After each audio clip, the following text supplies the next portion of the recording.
Today in the 208, the Boise State Public Policy Survey was released, and it's the 10th annual report that gives us a better idea of what the everyday Idahoans want to see lawmakers address this session.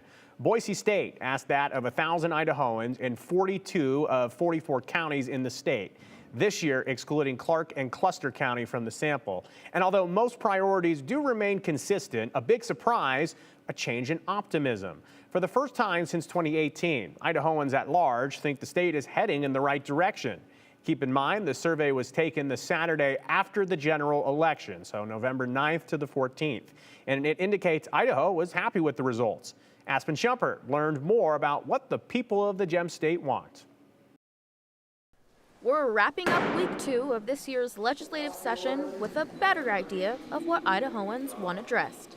For the last 10 years that we've asked this, education has been the top scoring priority. The annual Boise State Public Policy Survey indicates Idahoans' priorities haven't changed much.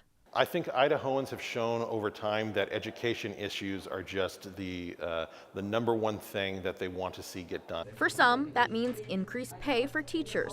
For others, more money for facilities. It tends to be the thing that most drives people to kind of get out there and make their opinions heard every legislative session. But what about the discussion around school choice? Wealthy families already have school choice.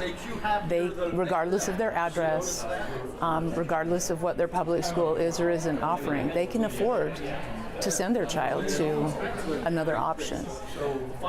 Low-income families don't have that opportunity, and this bill will create that. We wanted to avoid using the school choice terminology because it can mean different things to different people. So they kept it broad this year and asked, do you support or oppose the use of tax dollars to help pay for private or religious education if a parent chooses not to send their child to a local public school?